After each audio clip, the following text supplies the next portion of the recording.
जापानी किताब इकिगाई से लिए गए 7 असबाब जो आपको आपकी ज़ाती इकिगाई से रोशनास कराएंगे और जो आपकी जिंदगी में मानी और लुत्फ पैदा करने की सलाहियत रखते हैं। नंबर 1, जिंदगी में अपने मकसद को दरियाफ्त करें। ऐसा मकसद जो हर सुबह आप में उठने का जज्बा बेदार करे।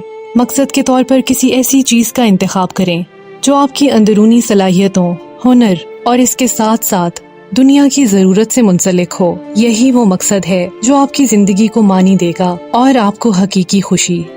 नंबर 2, इस हकीकत को कबूल करें कि कुछ चीजें हमेशा आपके दायरा इख्तियार से बाहर होंगी और इसमें कोई हर्ज नहीं। ऐसी चीजों को कंट्रोल करने की बेसमर कोशिश में अपनी तवानाई जाया न करें। उन चीजों पर तवज्जो मरकूज करें जो आप बदल सकते हैं और जो आपके दायरा इख्तियार में है। नंबर 3, इस बात को तस्लीम करें कि जिंदगी में कुछ भी कामिल या परफेक्ट नहीं है। आपकी अपनी जात और दूसरों समेत बेऐब या फ्लॉलेस बनने की कोशिश में लगे रहने के बजाय उन खामियों में खुशी तलाश करें जो आपको और आपकी जिंदगी को मुनफरिद और यूनिक बनाती हैं। नंबर 4, अपना मवाजना या कंपैरिजन दूसरों से ना करें। हर एक की जिंदगी की टाइम लाइन और रास्ता अलग होता है। दूसरों से मवाजने की सोचों में वक्त जाया ना करें और शख्सी तरक्की पर तवज्जो दें।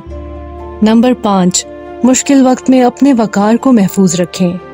जिंदगी के चैलेंजेस के दौरान जज्बाती पुख्तगी यानी इमोशनल मैच्योरिटी और खुद पर काबू यानी सेल्फ कंट्रोल को मलहूज़े खातिर रखें। जिंदगी के मुश्किल अय्याम में सब्र और समझबूझ से काम लें।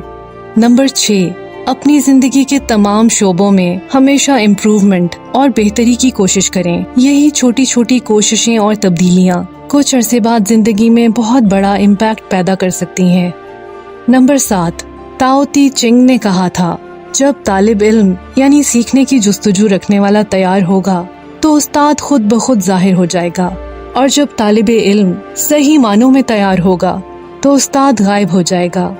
ये एक वे ऑफ थिंकिंग यानी सोचने का तरीका है जो हमें किसी टेक्निक को सीखने और महारत हासिल करने के बारे में बताता है।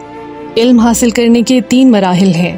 पहला मरहला, किसी मास्टर की तालीमात पर अमल करते हुए बुनियादी बातें सीखें। अजीम मास्टर्स के काम को फॉलो और कॉपी करें।